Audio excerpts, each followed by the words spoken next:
Welcome to the Starting Over podcast. I am your host, Edward Sheldon, aka Dark Logos, and this is a show where we talk about strategies, tactics, and mechanics behind the game of heroclix. I've had the most interesting day. My water was turned off because there was a water issue, main issue somewhere down the street, and so I've had to live like I was in the desert, drinking coconut water that's in a nice, convenient package. And also wishing I had a chamber pot. But that's about it. Anyway, it's a special show today. I said I was going to have the Dial H for Heroclix guys on, and I do. So please, I have two of them. So please introduce yourselves, gentlemen. My name's Hunter Smith. I'm the host, and with me is my cousin, Austin Smith. Austin's on regularly, and then we have Drew Alderson, who's usually on, but he couldn't be with us today. And then we kind of have like a little rotating carousel of some other guys who jump on from time to time, but us three are the main culprits, I guess. Culprits would be a good word for it. So you are the main event, so to speak. I guess so. Imagine. Okay. Pretty much. Today we're going to have like a little bit different podcast. It's going to be a hodgepodge of various different things that I've wanted to talk about with other podcasters on the show. Oh gosh, there's an alarm going off. I hope something's not about to blow up. Sorry, that's my work pager. Oh yeah, that's. Oh man. I'm always on call at the most inopportune times for my life. But it's funny because they won't call you unless something's happening. Oh, yeah, if I'm sitting here with my thumb up my butt, nothing will ever go down, But no, I don't need to go into work. I'm just going to text them. Sorry about that. Oh, no problem. And sometimes they say with the magic of editing. Yeah. Dun, dun, dun. Anyway, what we're going to do, since my magical question maker has decided not to act properly, we're just going to sort of go off the cuff. So how did you all get into podcasting? What made you all say, like, hey, man, let's do a heroclix podcast? Well, it's something that I had... When we started playing, like we've said on our podcast before, we played at home games for a long time. I would host them at my house every week, and we would do different scenarios. And then once we started playing at venues and we kind of fell more and more in love with the game, I just had the idea one time of, first it was like, I wonder if anybody has a Clix podcast, and then I found Clixcast on HC Realms, and really that was the only one I could find at the time. And I was thinking, like, I'd like to do that, maybe some, a podcast in general, whether it's about heroclix or something else that I'm interested in. And then, so I had kind of thought about it here and there, and then one day we were coming back from the dugout, and Drew just goes, we should do a heroclix podcast, and I was like, I've been thinking that for a long time. We can make it happen. So, I ordered a microphone that week, and I wrote out a little agenda for us to talk about, and we just kind of did it. We sat down and shot the breeze for 2 hours. Was like, this was a blast. We did it, and our first episode was not very good. It was horrible. It was god awful. Looking back on it now, but we've improved. I feel like every episode, you kind of get a little bit better feel for it every week, and people seem to like it because our subscription thing keeps growing. Our first episode just hit 1,000 views or listens. Just yesterday, and, well, at least 1,000, because it only tells me what people view on Podbean. It doesn't tell me iTunes. I don't know how good iTunes... I assume iTunes would be just as high, because a lot of people use iTunes for their... Like, I know I use iTunes for my podcast. A good chunk of the players we play with use iTunes. So, we're doing well. It's been a fun... I love it. I look forward to it, like, all week, and playing things out a little bit, each day during the week. Me and Drew have been talking about, we're like, man, we're enjoying podcasts so much, I feel like I want to do them for other things, too. Like, not just heroclix, but other games that are coming out. Hey man, if you want to get into a nice little card game I'm playing right now called Might and Magic Duel of Champions, we can set that sucker up, man. I just started, and that's a conversation I've had in my brain. I'm like, man, maybe I need to start another podcast talking about that. I love that universe, the Might and Magic universe. I need to check that out now. Dude, hit me up, man. This card game is paper crack, except it's digital paper. I don't need more crack, man. I have enough addictions right now as it is. It's free to play. For all for as much as that means, it's free to play. I'm addicted to Ascension right now, and I have play 1 million games a day on my phone. While I'm supposed to be working, I just sit there and play Ascension all day long. No, I understand. So it just sort of seems like everything came together, and it was like, hey, I want to do something, and then someone else said, yes, I want to do that as well, and then fun was had, and that's the big thing I like about your show. It's sort of like if you were to walk into Cheers, and Cheers was talking about Heroclix. Yeah. That's the feel that I get from the show. That's good, because that's the vibe that I want to go with, and that's the vibe that people have. I mean, when we first started, people would email us and be like, I love this. It's like, you guys are sitting down with a couple beers and pizza and just unwinding after a day of clicks, and I'm like, that's literally what it is. That's exactly what we're doing. And people, I like that that's the feel from our show, because there's already enough, your podcast is extremely informative, and it's sometimes some of the episodes I sit and listen with a notepad, and I feel like I'm in a class, I'm learning, you know what I mean? It's intense. I'm learning so many things, and there's other podcasts that just go over, clicks news, and that's all they talk about, and I feel like, we want to hit our own little niche and be maybe a blend of everything. Your weekly friends. Yeah. That's what I'm trying to hit, is kind of a blend of strategy, news, and tips, and talking about comics too. And community and stuff is big with us too. I was going to say, I think we know what our Saturday theme song we're kicking in to start it is now. We're going to just do the Cheers theme song. Yeah, it'll be Cheers. As long as I'm not Woody. That's all I say. As long as I'm not Woody. All right, but sort of moving on, give us a little bit more of the behind-the-scenes stuff. So, how does, one of these shows come about? How do you all put together the magic robot that is Voltron, a.k.a. your show? Well, I do basically all the planning. I'm blessed with a job that lets me kind of go out, get a bunch of work done, and then have some downtime, in between spurts of doing a lot of work. I work at a hospital, and I'm pretty quick at running my tests, so I tend to go out, get a ton done, and then have a lot of free time. So in my free time, I kind of plan these things out and plan out our show for the coming weekend. And once I get the gist of it written down, then we all kind of have a group on Facebook, and we talk about what we're going to be discussing, and we kind of shoot ideas back and forth.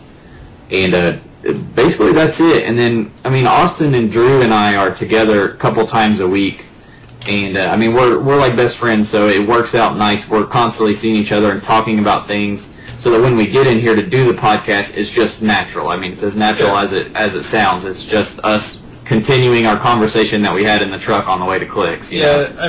You give us a general gist, hey, we're going to be talking about Wolverine and the X-Men this week, so we give a quick glance at some stuff. We sit down and we just I'll be study up on your team bases. Which one do you think is best at this and what's at that? And then we'll shoot ideas back and forth. And then we just come in, hit record, and we just lay the track down. And no edit. Yeah, there's no secret. It shouldn't turn out half as decent as it does.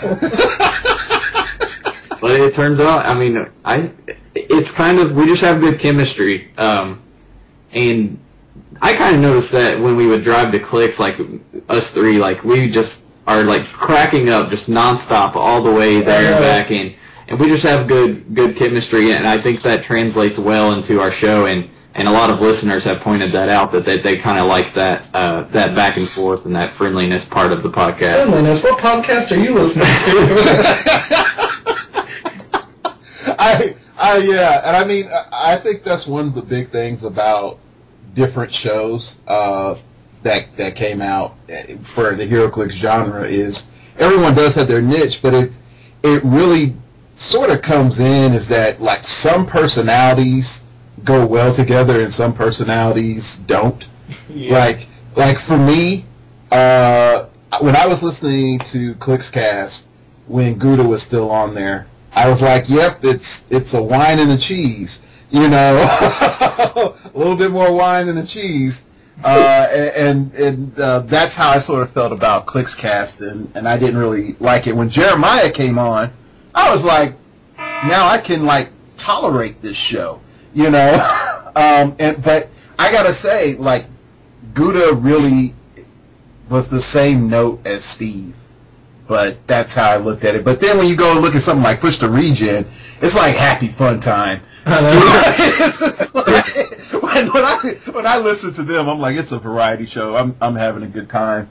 And so definitely when I checked you guys out, I was like, okay, this is like a little bit of me, a little bit of Push the Regen, add 3 more people, and then you have a show. So, but it sounds pretty cool. It's like everybody's, you know, friends and family, and everyone's just, you know, coming in, having a good time, talking and whatnot.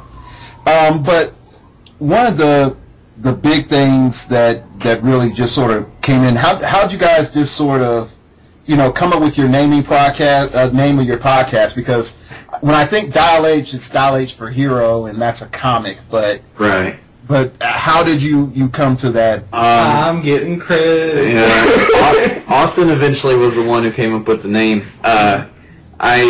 Once I bought the microphone and I was like, all right, guys, we're going to for real do this weekend. I got everything mapped out. I was like, but we need to come up with a name. Hey, we sat in that Facebook chat with the 3 of us just shooting it back and forth. I knew I wanted heroclix in the name regardless, strictly because when people search on iTunes or wherever for, you know, for a podcast, if they're wanting heroclix, they're going to type in the word heroclix. And if they don't type in Push the Regen, that Push the Regen may not come up, or at least it won't be one of the top ones.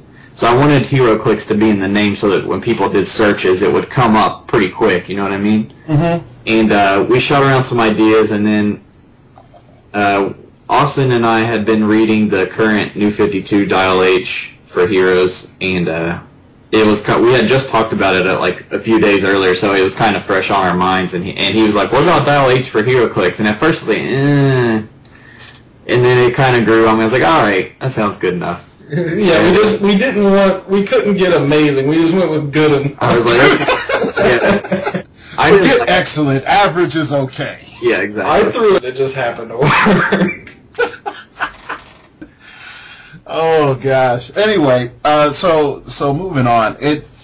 I noticed that you all, you know, build teams from what's suggested, and I've never like done that with. Well, let me phrase that. I've done it a little bit with my show, where I'm like, I tell people like, I'm thinking of this. You know, what's your ideas? And some people will send me ideas, and I'll sort of run with it. But really, what was that experience like going into a tournament for the first time, knowing that you're playing somebody else's, you know, tech? I just randomly came up with that idea one day while I was planning out our next episode, because like Austin said a few minutes ago, we really try to get the community involved in it. That's what we're all about, especially Phil and I, who run a few venues here in our local area. It's like we're trying to grow the Clix community, not only in our area, but just in general. And we've been trying to get people involved. We've been doing dial design contests since like episode 2, and then one time I was drawing up our next episode, and that idea hit me. I was like, we need something else too to get people involved. That's easier than dial design, because dial design's a little bit, you know, it's pretty involved. A lot of effort, and it takes a lot of research. You got to be a little familiar with how the thing works, and even if you're really new to heroclix, you're not gonna know enough to do that anyways. I was like, I need something that everybody can do. Everybody can build teams. everybody You're to play the game unless you're playing a team base. Yeah. Well, we're not going to get started on that. Yeah, well, this will be your show will be as long as our shows are if we start talking about team base. Where did the team base touch you? Show us on by starting. Show me on the Galactus colossal figure where the team base touched you. No, 6 times right here. I just know that when I'm bored, like if I have free time at work or if I'm out somewhere and I have free time, I would like build teams. Like it's addictive, like to not build teams. Well, on the way over here, what were we doing? We were bouncing teams back and forth. So I was like, I assumed that most Clicks players are building teams all the time. So what if we did one where people submitted teams and we kind of judged it based on what looks like it's the best? I was like, we should just go ahead and just play them.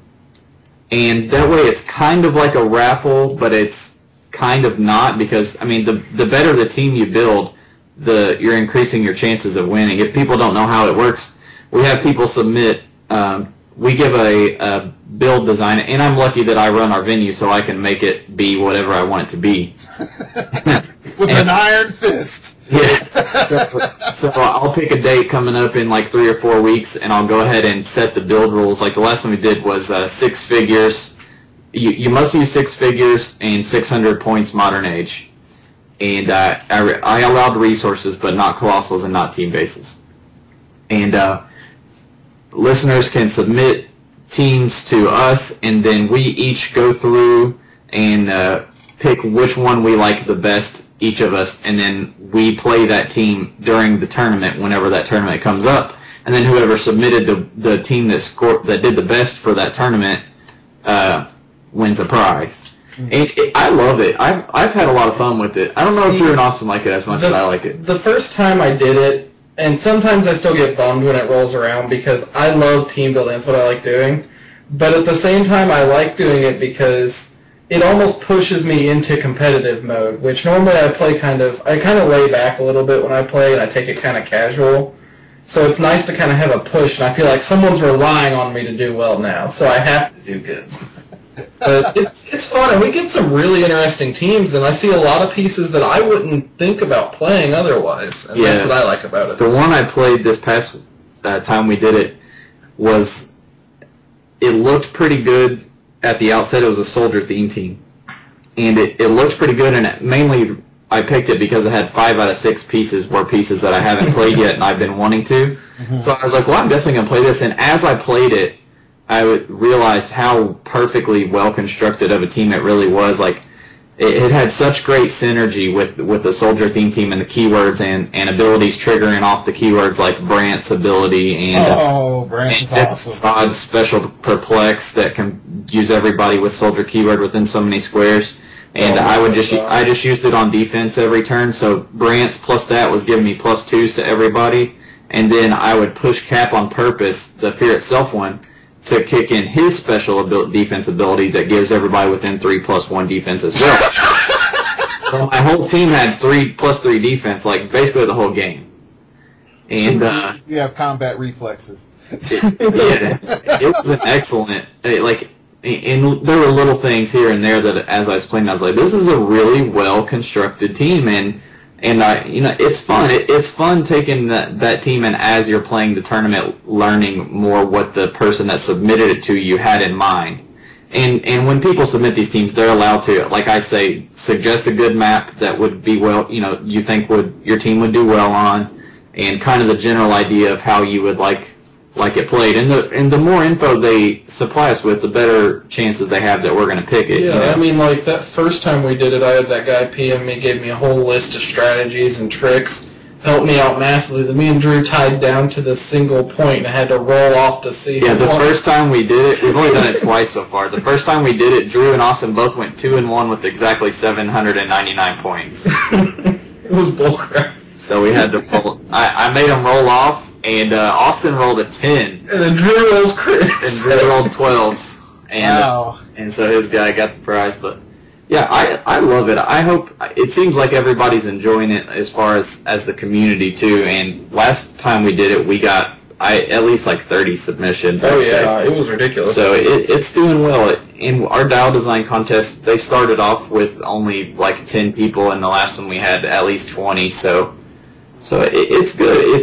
It's also nice talking with more people in the community. Like on the dial design thread, we talk about comics with those guys all the time and pieces in the game, and it's just nice connecting with people. And that's, like I said, that's kind of one of the primary goals of our podcast, is to grow the community, not only knowledge-wise, but just kind of making connections. Yeah, presenting a good atmosphere. I think that's one thing about HeroClix that really shines above a lot of the other competitive board games and card games, where like I know everyone I talk to here, as far as our Clix gaming scene, most of us are former Magic players. Oh. And the scene... Are you sure you off that Magic crack yet? It's a hard habit to shake, I've heard. But the Magic scene, like at local tournaments and stuff, like there are so many buttholes, that you play against, like disrespectful people who won't shake your hands after they lose, or they're not gracious in losing or in winning. If you win, it's because you're bad. If they win, it's because you're bad. Yeah, and in Clix, I feel like at least all the venues that we've been at and at Gen Con, it's a very friendly atmosphere, and it's a very respectful, and everybody seems intelligent and nice. And I feel like that's the best part about Clix, and that's one very enticing thing to new players, is even if they get beat, they have a good time, and they can chat about the characters, that they're using, and they can chat about books and stuff and things that they enjoy. And I feel like that's one thing about Clix that brings people in. It brings us all together. It brings us all together in a nice little warm way. Well, as long as we don't start singing the Circle of Life, we're all good. But I mean, and here's the one thing that I do find interesting is definitely within the podcast scene, a lot of the, I hate to say it like this, the douchebaggery goes down, unlike on the Realms. Like, and I'll even add this caveat: HC Realms is a lot less toxic than other games I've been in. Like League of Legends, I love the game. I hate the community. Don't even bring up League of Legends. Oh gosh!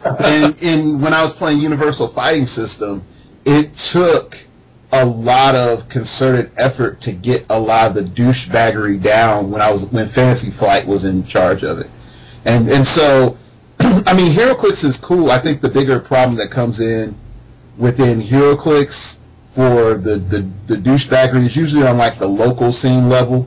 And when you get to the internet, it's like what community that you go to. And I know some people in AC Realms hated old WizKids because the old WizKids forums were very sterile and they would shut down like almost anything. But the one thing I hate to say it is that you didn't feel like this nasty vibe, like people could just take pot shots at your character, like for every 5 seconds. And that's the one thing I don't really like on the Realms right now, and that's one reason why I've avoided it. And I've told people to start avoiding it because there's no tactical information there. The community is very niche-y and very in and of itself, and when you start having a serious conversation, the trolls come out in force. So I've cut down on my posting over there just because I get tired of it. I mean, like, you get torn into for some silly stuff over there sometimes. I enjoy it, but I also only hang around like mainly the creative corner stuff. You don't touch polls and you don't touch general discussion if you want to have a good time. Maybe it's because we interact with some of the better people on the website because we're in the creative corner like most of the time, talking about possible dials and possible ideas for future pieces and team abilities and stuff like that. And the people we talk to tend to be more positive, but yeah, there's definitely that vibe going on. And it's more, there is a slight bit of strategy still left to be had, but not as much as there should. I mean, with that many potential people, there could be so much progress going on for the game. So it definitely, the website in and of itself and all the members, I mean, there's a lot of potential there, but you're right, right now it's kind of getting wasted. You know what's sort of funny is that literally the strategy elements have gone downhill with the more sets that have come out. Like we used to sit there and ponder, like, if you take this and then you add it over there and you put this other thing in there, you'll get this. It's like that one Robot Chicken episode where the kids were wondering. It was like the weird Sunny D commercial of what is purple stuff. It's like that's what the strategy and tactics forums used to be like, and now it's not like that at all. It's just like I go through there sometimes and I'm like, really? That's what y'all talking about? Like, it's almost like you're an adult and you're looking at a teenager and the teenager's like, yeah, I know it all, and let me tell you about it. And you sit there, you listen. I'm like, pat them on the head. You good try. That's what I feel like it's turned into. And I also feel one of the other things that hadn't helped the situation much is the event. Like, for a while, people were making like great teams for Infinity Gauntlet, and you could see like active people talking about it. But then there was this whole like, I want to win this, so I'm not going to tell you my team. And then it all comes out in the wash later. And then, like, from Batman on, everyone's been like, I'm not going to tell you about my team because I lost a Batcave. I lost the getting Thanos, so I'm not telling you. And so everyone's a little bit sore from not getting that coveted prize at the end. That accompanied with the fact that they're taking less strategy out of the game with each set too. It feels like sometimes with, they keep making pieces, starting with team bases and with Spiral, that while there's certainly ways to beat them as we've seen, they're slowly taking more strategy out of the game little by little. Yeah. Welcome to Absurdityville. Yeah. Population us. But anyway. We'll see, Yeah. WizKids has been pretty cool lately from what they've been saying back and forth on Realms, and they've been a little more communicative lately. I have faith, and so I'm on the optimistic side too. We'll see what happens. Yeah, and I will say this: when WizKids in the past has ever done a mea culpa and acted on it, not just say they've done something and acted on it, the meta usually balanced out, and Structural Integrity Field is a testament to it. But it's sort of sad that if old classic Topps WizKids had addressed Structural Integrity Field, we never would have had Nightcrawler. And if we never would have had Nightcrawler, just think of the cascade of things that would have never happened. I'm not going to say is what it feels like. One thing comes out to, and you talked about this when you came on our podcast last week, is that is kind of what it feels like. Is that each set you're getting a piece that is an answer to something that was a problem, a set before it. Man, now that I think about it, that is right. That is a cascade, like, right? I'm going to the line, like, they made this, cancel this. Yeah, like you said, without Sif, then they wouldn't have needed Nightcrawler. Without Nightcrawler, you wouldn't have needed Bullseye, and it just keeps on going from there. Ladies and gentlemen, is why silver bullets aren't the answer. Just chop the damn werewolf's head off. Yeah, and then they make Infinity Gauntlet, and then they're like, well, it's slowing the game down too much. We need to put prep time on the utility belt and speed it up. And then they make it too fast. We need team bases to beat. So. Anyway, yeah, but sort of going back into, more of the team building aspect. What sort of team do you guys sort of lean towards in your team building? I mean, not to give folks inside information into trying to win the prize or anything for your show, but really like what when you build your teams, like what are you leaning towards? What's the main like concepts that always seem to be reoccurring? Really for us, we don't play competitively too often.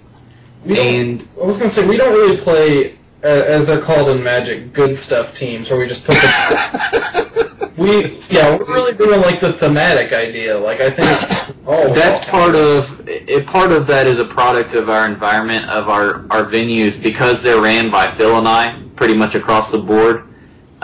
we tend to always try to make people have to play somewhat fun instead of it always being, you know what I mean, like always being top level meta teams that are there. Of course, you're going to have the players, you know, the one or two players that every week are going to bring, you know, a spiral team every single week, regardless of what you make the stipulations. But I feel like because we put such, you know, that we put that kind of emphasis, and people bring teams that aren't super competitive, and because we don't have to worry about always having to play against top tier teams, we're able to build fun teams and play pieces that we've been wanting to play. Hell, I've played zombies like 4 times now. We still play, I mean, we still build good, efficient teams with what we have. Like, I still always make sure I have 1 or 2 really good figures on my 6 or 7 man team. As far as what I look at when I team build, typically, if it's a local tournament, like I said, I'm trying to play pieces that I haven't played yet that I'm more interested in. So I'll pick 1 or 2, like the detective theme team that I just played last week. I've been really wanting to try out the Gotham City strategy game Batman, and I had been wanting to try out the Anniversary Martian Manhunter at 100 points. And so I built a team. I'll start with something like that. I'll start with a piece or two that I know are solid pieces, which both of those 2 are. They're not meta-worthy or anything, but they're solid. And then I'll build a team that accentuates them and kind of lets me get my overall efficiency down, basically. I have a plan and attack. I don't just throw 6 pieces on that I want to play. And I was going to say, that's kind of like this weekend our events. It's pretty, I would say, honestly, Cosmic being a generic is pretty restrictive. We're doing a Cosmic only keyword event, 600 points or whatever. Gosh. And it's like, I sat down. No team bases, no clauses. Yeah. So I sat down and looked through all the figures. I'm like, what's a character I really like? And so I went with Vulcan, and I was like, okay, I love Vulcan's figure. I've never played it. I really want to. And I tried to pick some pieces that would revolve around him a little bit. And that's really how it goes with me. I'm bad about it. We've talked about this before on our podcast with tent poles and stuff. I tend to pick like one figure or character I really like and try to build around their weaknesses and strengths a little bit. With me, I like to play more of a balanced strategy. My formula I try to adhere to is 1.5 characters for each 100 points of the team build. I try to stick myself to that because I tend to have way more success when I do that. So if we're playing a 600-point build, then I'll try to play 9 characters. And I think that's kind of a good rule of thumb, especially for new players, because you tend to gravitate towards that big, giant world breaker or something like that. Gotta find $1 for every world breaker I've seen. And when you play more characters, there's just so many more options, offensively and defensively. And, you know, you have so much more board control, and so I always try to tend to play multiple characters, not just focus all around one, but I tend to build kind of the classic, the primary and the secondary attacker, and then some support, or maybe two solid primary attackers. And a good thing about kind of the way that the game has slowly shifted these days is you can often get say a 100-point figure who is not only an excellent attacker but has a little support, has outwit or perplex or prob control, and you can get a couple pieces like that on your team easily these days. Yeah, I was going to say I do have to give it to him, even though like there is a bit of power creep. There's a bit of a point drop overall, and I kind of actually like that because it's nice to be able to fit some of these characters on there that like in old times might have been 100, 120, are now sitting at like 80, 70. And you get some good utility and some good strategies out of that. Another thing is a lot of the builds that are ran at our venues here locally typically are more than 300 points. So we're not running like the most absolutely perfect, efficient 300-point team we can every week. The only time I ever try to really bust out a really good team is like the last few months of an event, like a No Man's Land or an Infinity Gauntlet. That's when I'll be kind of planning and actually weeks ahead of time be thinking about what I want to play. That's when the dark arts are deployed. Yeah, that's when I go into the lab and I'm like sitting brainstorming. You know, that's when we bust out our good stuff. But we are very happy with our venues and the way everything goes. And I love playing this game. I love the game for what it is and not just the competitive side of it. But we've had success when we go to the competitive route. Had great success. I had excellent success at Gen Con. I placed in every side tournament I played in. I won one, and we all, our whole group, honestly, yeah, we wrecked house at Gen Con. We did excellent, and we don't often play competitive builds, so it was nice to see that when we have to do that, we are pretty successful at it. And I'd honestly say, I would give credit to the fact that we do play weird characters and weird builds that other people might not look at sometimes, to part of that success, because it's easy for us to see some strategies and things that other people might not see, or tricks and little things that I've learned. Like, heck, in the last months, it's just like little tips and tricks we pick up. You know, it's kind of one of those things where to get better at something, you kind of want to play with a handicap. Like if you're playing basketball and you need to learn how to dribble with your left hand and shoot a left-handed layup when you have to go up on that side of the rim, you're going to tie your right hand behind your back. And playing clicks with crappier figures all the time against pretty good teams kind of makes you a better player. It makes you have to sit and think harder, you know, when you make decisions. You're not just hypersonicking in and punching for 6 repeatedly. Yeah. Yeah. And I think the one element that I had when I was coming in that I really hadn't promoted on the show so much, because I hate to say it, it's like the slow route of learning clicks is not to really just buy a whole bunch of stuff, just play with what you have and then go through and gradually get things. But it's sort of interesting as you're saying that, because like that's my philosophy and that's really how I came to the state that I am at now. But the competitive, I hate to say it, stakes that are on the line now are a lot higher than they were, you know, even like 4 or 5 years ago, because you could say, oh, look, a set came out, prize support came out, we have 4 to 5 months to get prize support. So you have time to mull over and plan and get better and, you know, take some creative risk. Now it's like, well, son, you know, that one thing that you really want is coming out, and you're new, so you better get up on this and these other things that are coming out that you'll really want. So you're going to have to stay on top of your A game. So I think what's happened is that players really don't have the time to fill in all that back knowledge that they would learn naturally if they played. And so I think what's happening to a point is podcasts are coming in and filling in that back knowledge for players so that they can be competitive. But for the guys that I talk to and like I work with personally, I usually just have them go through some trials. Like I put some stipulations on them, make it so that they don't use or play certain things, so that they do develop their own instinct and their own theory. But it's tough, and I hate to say that. It's like if you come to the game now and you want to develop, oh gosh, never thought I would say this word, fundamentals. You have to do it on your off time, and you have to do it with some other people that are competent. You can't just do it with another new person. You know, you need to have some other folks that know the game decently so that you can develop team building and team sense and playing teams. So. And see, what I would say is I think we're really blessed in that we have 3 different venues we can play at on a fairly regular basis, and we have all these different builds and opportunities multiple times a week to play, whereas other people are like once every 2 weeks or... Yeah. I played, when I was in Tulsa, it was 3 times a week, and I could have did 4. And I didn't do that. And then back in Kansas City,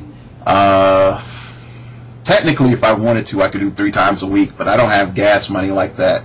And it's not worth it, because one of them is For the two that I did go to mainly, it's 30 minutes each and about $15 of gas that I spend in a weekend. And then if I added in the third venue, my gas for the weekend would probably be $35 a weekend.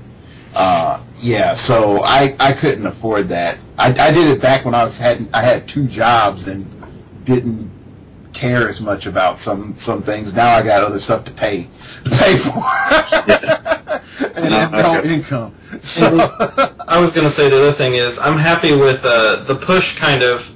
Although sealed is a bit of a turnoff for some people, I like sealed from a competitive aspect as the event type thing, because I feel like it brings out those fundamentals in people. It kind of teaches you what figures you want to pick on a team. When you're not able just to throw on the biggest thing with a resource, it's a little better, at least. One reason I actually usually prefer sealed in a lot of times is because you have to build an efficient team very quickly. And, in 10 minutes, you have to look at these pieces that you have and find the synergy and create it, even sometimes when there's not really much synergy there. And it does make you better at team building. You're right. I mean, and it was the same thing like back when I played Magic. I loved limited Magic because you're working with figures you're not used to being. You're forced to play with figures you're not used to playing with. With Magic, I liked it because I was forced to play colors and cards that I never usually touched. And it helps you grow as a player to have a wide array of stuff that you can actually mess with. And I like sealed for new players too, because we've sat down at venues with newbies that have come in, and it's their first event. They're playing Fear itself, and they actually have fun because they're looking at these figures, asking questions and all this stuff, and we're explaining the fundamentals. You want a support, you want a primary attacker, you want this stuff. And I think Fear itself did a great honestly, I hope future events are like Fear itself, where they're straightforward pieces, they're not hyper-complex pieces, but they're unique and they reward good thought and placement and all that stuff like that. Yeah, the one thing I will say about Fear itself is Fear itself within itself, and I've said it on the show a bunch of times, Fear itself within itself is great. Yeah. Fear itself, when you add in other boosters of other things, is suck. Should never be allowed. And it sucks all the fun out of it. It's hey, I played Kurth. Oh, hey, welcome to, Mr. Psychic Blast 5099. And he's come to kill you, Kurth, because you don't have any way to deal with it. So that's my only problem. There isn't a lot of Psychic Blast with high damage. I think the Servant has it. I do agree with that. We've played Double Fear itself quite a bit because our venue, it varies in how many people are there. But, I've massively loved Double Fear itself. I haven't really enjoyed Wolverine and the X-Men / Fear itself too much. There's a few pieces that are really fun with Fear itself stuff, but it just doesn't mix well with it. When you add Mind Control and Psychic Blast, Flat Man. That too. It just is not fun. But all right, so let's as we wrap things up a little bit. All first-time guests must answer the mystery question, and since it's two of you, you get to put your heads together. Yay! Okay. All right. The mystery question is as follows: name 3 characters that, for their point cost, are ridiculous and they're under 50 points. Go. Con artist. Is it 50 or under? Or under 50 points. Under 50 points. Oh, Jesus. Arkham Asylum, the question.